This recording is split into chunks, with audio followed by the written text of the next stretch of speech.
குரு சிவவாக்கியரின் சிவவாக்கியம். கருவிருந்த வாசலால் கலங்குகின்ற ஓமைகள். மனம் எப்போ பார்த்தாலும் காமம் சார்ந்தே சிந்திச்சுன்னு இருக்குது. அதுவும் நாம் எப்படி குழந்தையாக இருக்கும்போது ஒரு வாசலுக்குள்ளே போய் அந்த குழந்தைய உருவாக்கணுமோ அந்த வாசலுக்காக, அதாவது பெண்ணின் பிறப்புறுப்புக்காக, அதை பார்த்து அதுக்காகவே கலங்குகின்ற உண்மைகள். குருவிருந்து சொன்ன வார்த்தை குறித்து நோக்க வழியிலே. ஒரு குரு உங்களுக்கு சொல்கிறார், இங்கே மேலே இங்கே இது இப்படி இருந்துட்டு. யாரோ ஒரு குரு சொன்னார், யாரோ ஒரு குரு சொல்லுவாருன்ற நம்பிக்கையில் அவர் வந்துருக்கிறாரு. யாரோ ஒரு குரு எப்பவுமே சொல்லுவார், எப்பவுமே ஒரு குரு இருந்துட்டு தான் இருப்பார். குரு இருந்து சொன்ன வார்த்தை குறித்து நோக்க வல்லினேன். ஒரு விலங்கு மேனியாகி உம்பராகி நின்று நீர் திருவிலங்கு மேனியாகி சென்று கொள்ளலாம். உரு விலங்கு மேனியாகி. உரு விலங்கு அப்படின்னா இந்த உரு விலங்கு மாதிரி தான், உடம்பு இந்த விலங்குகளுக்கு ஒப்பானது தான், அந்த மாதிரி மேனியாகி. ஆனால் தேவராகி உம்பராகி நின்று நீர் திருவிலங்கு மேனியாகி, உண்மை நல்லா புரிஞ்சுக்கிற மாதிரியான ஒரு உடம்பாக மாறி சென்று கொள்ளலாம்.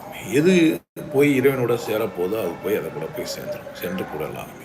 ஸோ கருவிருந்த வாசல், குருவிருந்த சொன்ன வார்த்தை, ஒரு விலங்கு மேனி, அது மாறி உம்பராகி திருவிலங்கு மேனியாகி இறைவனோட போய் சேர்ந்துடலாம். தீர்த்தமாட வேண்டும் என்று தேடுகின்ற தீனர்கள். தீர்த்தமாடல் எவ்விடம் திளந்து நீர் இயம்புவீர். தீர்த்தமாக உம்மிலே திளந்து நீர் இருந்த பின் தீர்த்தமாக உள்ளதும் சிவாய அஞ்செழுத்து. தீர்த்தமாடணும், புனித யாத்திரைக்கு போய் புனித நீர் ஆடணும், கங்கையில் குளிக்கணும், அங்கே குளிக்கணும்லாம் தேடும். அந்த மாதிரிலாம் தேடுற தீனர்கள் பெருமை உரியவங்களே. தீர்த்தமாடல் எவ்விடம் தெளிந்த நீர், எங்கே தீர்த்தம் ஆடணும் அதை தெளிவாக சொல்லு. தீர்த்தம் உம்முலே தெளிந்த நீர் இருந்த பின் தீர்த்தமாக உம்முலே தெளிந்து நீர் இருந்த பின் தீர்த்தமாக உள்ளதும் சிவாய அஞ்செழுத்துமே. தீர்த்தம் அப்படின்னா தாகம் தீர்த்தத்தினால அது பேர் தீர்த்தம். நிறைய வார்த்தைகளை தீர்த்தம் கொடு தூத்தம் கொடுன்ற மாதிரி மாற்றிருப்பாங்க. இல்லை, தீர்த்தம்னா தீர்த்தம், தீர்த்தத்து தாகத்தை தீர்க்கறதுனால அது பேர் தீர்த்தம். அந்த தேடுறதுக்கு நீங்கள் போய் அதை ஆடணும், போய் எங்கெங்கேயோ போகிறீங்களே, அந்த மாதிரி இறை தாகத்தை தீர்க்கறதுக்கான எழுத்து அஞ்செழுத்து, சிவாய அஞ்செழுத்துமே. நன்றி, பார்த்ததுக்கு நன்றி. பாருங்கள், திரும்ப திரும்ப கூட நீங்கள் பார்த்துக்கலாம். பாருங்கள், பகிருங்க, பகிர்தலுக்கு நன்றி. எல்லாருக்கும் பகிரலாம், பகிருங்க. இதில் ஷேரும் பங்காளியாகவும் நீங்கள் மாறுங்க. ரொம்ப சந்தோஷம், நன்றி. இன்னொரு சந்தர்ப்பத்தில் பார்க்குறேன் தெரியல, ஆனால் அவனுக்குள்ளே நிறைவாகவும் சந்தோஷமாக வந்திருப்பான். இந்த உலகம் அவனை அறையாள பற்றிச்சா இல்லையான்னு எனக்கு தெரியல, தேடி போய் பார்க்கறது தான். என் குரு 65வது பாட்டு. கழுத்தையும் நிமிர்த்தினில் கண்ணையும் விழித்து பழுத்துவாய் விழித்து போன பாவம் என்ன பாவம். இந்த பூதங்கள்லாம் கோயிலெல்லாம் வச்சுருக்கோம். மாதிரி கழுத்தை நிமித்தி நல்ல கண்ணையும் விழித்து பழுத்துவாய் விழித்து போன பாவம் என்ன. அழுத்தமான வித்திலே அனாதியாக இருப்பதோ எழுத்திலா எழுத்திலோ இருக்கலாம் இருக்குமே. கழுத்து நிமித்தி கண்ணை விரிச்சு அழுத்தமான வித்து ஒரு நல்ல விதையில் அனாதியான இருப்பது, அது முளைக்கிறதுக்கு ஏதோ ஒன்று உள்ளே இருக்குது. எழுத்திலான எழுத்திலோ, எழுத்திலா என எழுத்திலோ இருக்கலாம் இருந்துமே. ஒரு உயிர் அதுக்குள்ளே எப்படி ஒளிஞ்சிருக்குது, அனாதியான ஒன்று அது உள்ளே இருக்குது. அப்பா அம்மா இல்லாத ஒன்றும் அது உள்ளே இருக்குது. எல்லா பொருட்களும் அது இருக்குது. அது எப்படி இருக்குது அப்படின்றது தான் இங்கே பேச்சு. அந்த மாதிரி இருக்கலாம்லாம் இல்லை, அது உள்ள அது இருக்குமே. கண்டு நின்ற மாயையும் கலந்து நின்ற பூதமும் உண்டுறங்கு மாறு நீர் உணர்ந்திருக்க வல்லீரே. பண்டை யாரும் ஒற்றுமாய் பழித்த வேத சுத்தனாய் அண்டமுத்தி ஆகி நின்ற ஆதி மூலம் ஆளுமே. கண்டு நின்ற மாயை, பார்க்கறதுக்கு புரியறதுக்கு எல்லாத்துக்குமா இருக்கிற மாயை. கலந்து நின்ற பூதம், 5 பூதம் கலந்து நிற்குது. உண்டுறங்கு மாறு நீர் உணர்ந்திருக்க வல்லீரே. எல்லாம் சாப்பிட்டு தூங்கி இது பண்ணுறதுக்கெல்லாம் வல்லவராக இருக்கிறீங்க. பண்டை யாரும் ஒன்றுமாய் பழுத்த வேத சுத்தனாய் அண்டமுத்தி ஆகி நின்ற ஆதி மூலமானமே. பண்டை ஆறும் ஒன்றுமாய் பயந்த வேத சுத்தனாய் அண்டமுத்தி ஆகி நின்ற ஆதி மூலமே. எல்லாத்துக்கும் மூலமாக இருக்கிற ஒன்றும் மூலம்தான். உனக்கும் எனக்கும் வேறு வேறு மூலம் கிடையாது. இங்கே இருக்கிற அனைத்துக்கும் மூலம் ஒன்று தான். எல்லாத்துக்கும் மூலம் ஒன்றே தான். ஸோ அது கண்டு நின்று கலந்த மாயம் எல்லாருக்கும் புரியுமா? புரியலையே அப்படின்றார். பார்க்குறதுக்கு, பார்க்க போகிறதுக்கு, பார்த்துன்னு இருக்கிறதுக்கு நன்றி. பகிர்ந்ததுக்கு, பகிர போகிறதுக்கு, பகிர வேண்டியதாக இருக்கிறதுக்கும் நன்றி. பங்காளியாக இருக்கிறதுக்கும் நன்றி. எல்லோரும் இறைவனை உணர்ந்து கொண்டாட்டமாக இருக்கலாம். ஜாதி மத பேதம் இல்லாமல் அவர் ஒரு திறமைக்கு தகுதிக்கு ஏற்ற மாதிரி, தேவைக்கு ஏற்ற மாதிரி வாழ்ந்துட்டு போகலாம். எல்லாருக்குள்ளவும் கடவுள் இருக்குது. எல்லாரும் தன்னை தானே மதித்து வாழணும். என் குரு அதுக்கு என்னை வழி காமிச்சு விட்டா. நீங்களும் நல்லா இருங்க.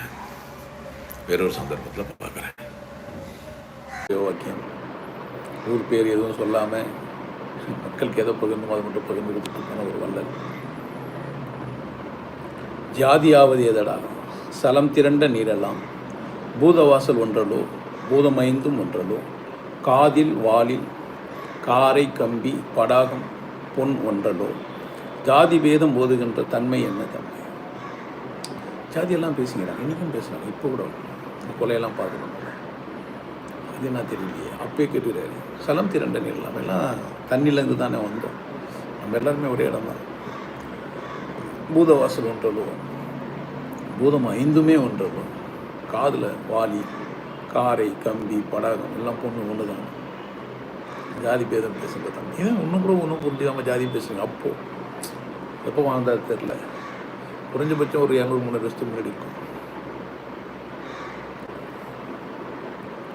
கறந்த பால் முளைப்புகா. ஒரு பால் கறந்துட்டோம்னா திரும்ப மலை போகாது. கறந்த பால் முளைப்புகா. கடந்த வெண்ணெய் மோர் புகா. வெண்ணெய் போய் திரும்ப மோர் உள்ள திரும்ப மோரா. உடைந்து போன சங்கின் ஓசை உயிர்களும் உடன் போகா. சங்கு திரும்ப போய் உள்ள போகும். விரிந்த பூவும் உதிர்ந்த காயும் மீண்டும் போய் மரம் போகும். மீண்டும் மீண்டும் மரத்தில் போய் போகார். இறந்தவர் பிறப்பது இல்லை இல்லை இல்லை இல்லை. இங்கே இறந்தவர் செத்தவர் 2 பேர் இருக்கிறாங்க. ஒருவன் இறைவனிடத்தில் போய் அடக்கலம் ஆயிட்டான்னா திரும்ப பிறக்க மாட்டான். அவன் பேர் இறந்தவன். மீண்டும் மீண்டும் பிறகுறதுக்காக சாவான். அவன் பேர் செத்தவன்.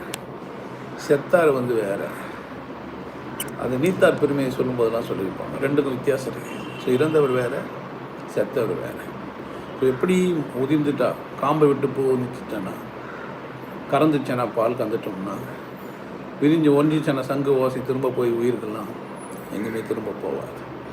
ஸோ ஒருத்தர் செத்துட்டார், ஒருத்தர் இறந்துட்டார்.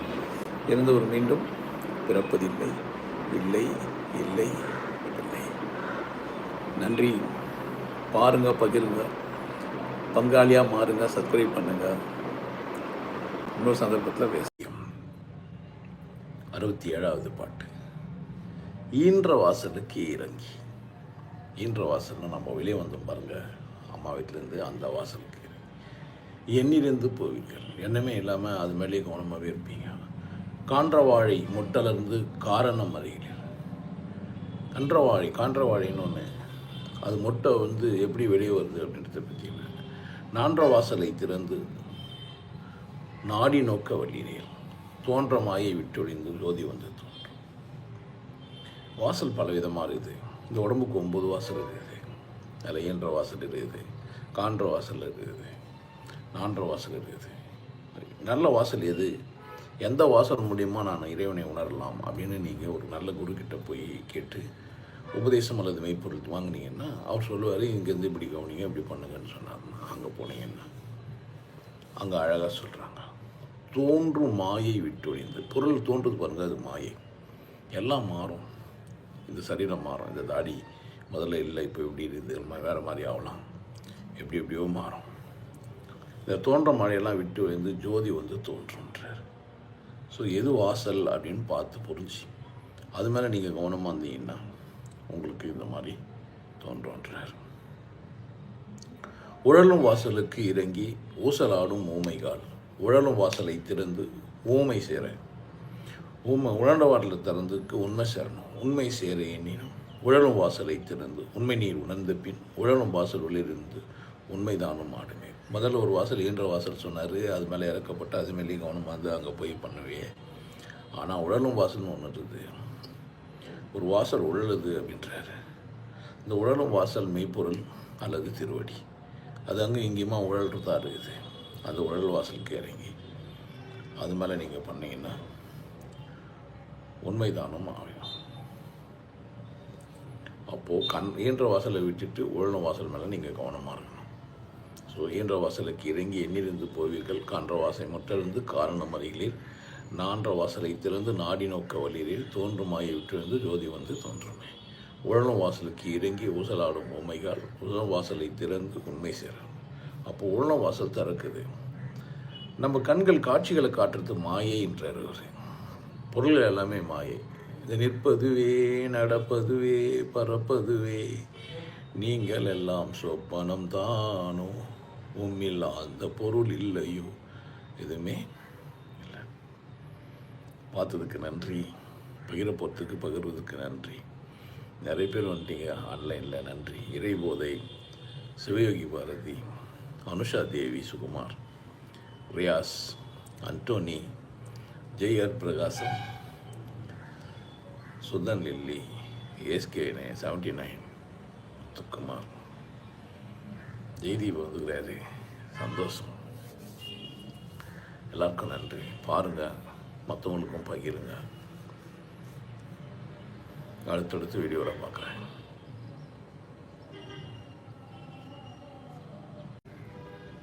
69வது பாட்டு. மூலநாடி தண்ணியிலே முளைத்தெழுந்த ஜோதியை. இந்த ஈன்ற வாசல் நான் சொன்னார்ல, அங்கேருந்து ஒரு தனியாக ஒரு செட்டப் இது இருக்குது. அங்கே ஒரு ஜோதி எழுந்திருக்கிறார். மூலநாடி தண்ணியிலே முளைத்தெழுந்த ஜோதியை, 4 நாழி உம்மிலே நாடியே இருந்த பின் பாலனாகி வாழலாம் பரபிரம்மம் ஆளலாம். பாலனாகி வாழலாம் பரபிரம்மம் ஆகலாம். ஆலமுண்ட கண்டரானை அம்மையானை உண்மை. மூலநாடியில் இருந்து ஒரு ஜோதி முளைச்சி எழுந்துருச்சானா, எழுந்துட்ட பிறகு 4 நாளை உண்மையிலே நாடியே இருந்த பின், எழுந்துட்ட பிறகு 3வது கண் விழிப்பு வந்த பிறகு 4 நாடி உள்ளவே நீங்கள் அஞ்சிருந்தீங்கன்னா பலனா வாழலாம், பரபிரம்மமாகலாம். பரபிரம்மமாகலாம் அப்படின்னா ஒன்றுமே இல்லாமல் ஆயிடலாம், ஆணவமற்று போயிடலாம். ஆணவமே இல்லாத ஒரு சராசரி மனுஷனாக ஆயிடலாம். நிறைய விஷயம் உங்களுக்கு தெரியும், ஆனால் இயல்பாக நடந்துப்பீங்க, ரொம்ப சராசரியாக இருப்பீங்க, நல்லா இருப்பீங்க. அப்படி ஒரு சூழ்நிலையும் நமக்கு உருவாகும். அந்த மாதிரி ஆகலாம். இது உண்மை. ஆழம் உண்ட கண்டரானை அம்மையானை உண்மை. இது முற்றிலும் உண்மையானது, பொய் இல்லை அப்படின்றார். இருக்க வேணும் என்றபோது இருத்தலாய் இருக்குமா? நான் இருக்கணும் அப்படின்னு நினைக்கும்போது அது இருத்தலாக இருக்குமா? மறிக்க வேணும் என்றோ மண்ணுலர் படைத்தனர். அப்படின்னா செத்துறதுக்கு தானே நம்மளை படைச்சிருக்கிறாங்க. சுருக்கமற்ற தம்பிரான் சொன்ன 5 எழுத்தையும் மறிக்கும் முன் வணங்கிடீர் மருந்தென பதம் கெடீர். அப்போது ஒரு குரு வந்து ஒருத்தர் சொல்லிடுறாரு, இது நமச்சிவாயினா என்ன, அது எப்படி இருக்கணும் அப்படின்றதெல்லாம். சுருக்கமற்ற தம்பிரான் சொன்ன 5 எழுத்தையும் மறிக்கும் முன் வணங்கினீர். சுருக்கமற்ற தம்பிரான் அப்படின்னா அப்போது அவருடைய தம்பிரான், அவருடைய குரு சுருக்கம் இல்லாதவராக இருந்துக்கிறார். தோல் சுருக்கம் இல்லாத ஒரு மனுஷனாக இருந்திருப்பார் நான் நினைக்கிறேன், தெரியல. பட் சுருக்கமற்றதுன்னா உள்ளுக்குள்ள விகாரமற்றவராகவும் வந்துக்கிறார், குற்றமற்றவராகவும் வந்துக்கிறார். அப்போ அந்த மாதிரி இருந்த ஒரு மனுஷன் நமக்கு சொல்கிறார். மூலநாடியிலேருந்து முளைத்தெழுந்த ஜோதி 4 நாடி உங்களை நாடி இருக்கணும். நன்றி. இறைபோதை, ஜெய் அருள் தீபன், சிவயோகி பாரத், தமிழ்குமரன், ரியாஸ், சம்பத்குமார். எல்லாருக்கும் வணக்கம், நன்றி. அடுத்த 2 பாடலில் பார்க்குறேன். சந்தோஷம். பாருங்கள், பகிருங்க, பங்களிங்க. கடவுள் நம்மளை நல்லா வச்சிருக்கட்டும்.